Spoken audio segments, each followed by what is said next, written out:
मस्त अशी पापलेट ताजी भेटली होती आणि याची मी आज करणार आहे पापलेट करी एकदम जबरदस्त। आणि तुम्हाला सुद्धा हा पापलेटचा कालवण खूप आवडणार आहे, तर चला बनवूया पापलेटची ही करी।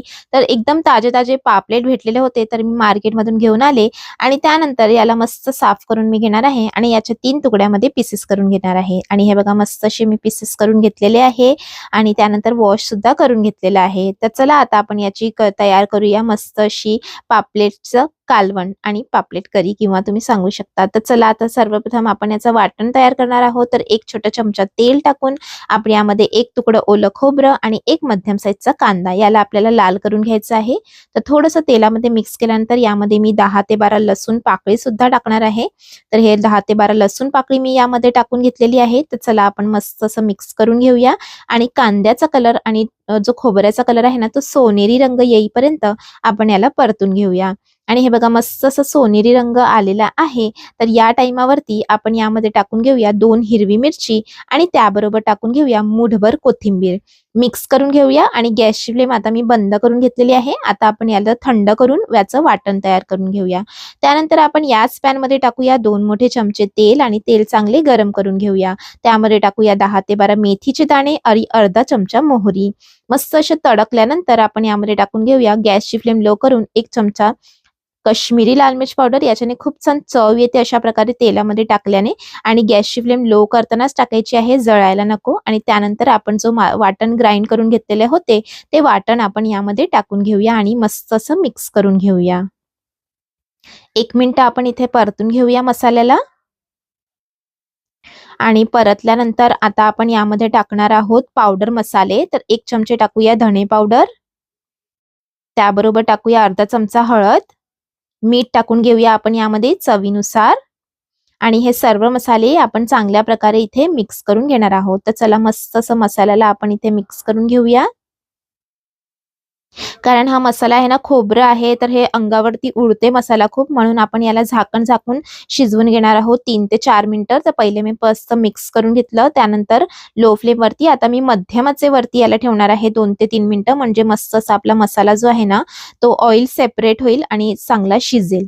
तर हे बघा ऑइल एकदम वरती आलेलं आहे, मस्त तेल आणि मसाला बघा थिक झालेला आहे, जाडसा झालेला आहे, म्हणजे आता आपला मसाला उडत पण नाहीये, म्हणजे एकदम मस्त असा हा आपला मसाला परतला गेलेला आहे। हे बघा अशा प्रकारे। तर चला आता आपण यामध्ये टाकणार आहोत चिंचेचं पाणी।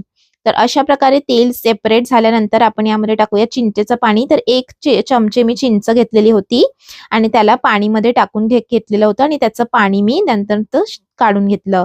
तर चला मिक्स करून घेऊया चिंचेचं पाणी टाकून। आता ही ग्रेव्ही जी आहे ना ती खूप जाडसर आहे, तर आपल्याला ग्रेव्हीला थोडंसं अजून पाणी टाकायला लागेल, कारण आता शिजेल पापलेट टाकून सुद्धा, तर अजून थिक होईल, म्हणून आपण यामध्ये अर्धा छोटा ग्लास अजून पाणी टाकून घेऊया। तर हे बघा अर्धा कप एवढं पाणी टाकून घेतलेलं आहे मी।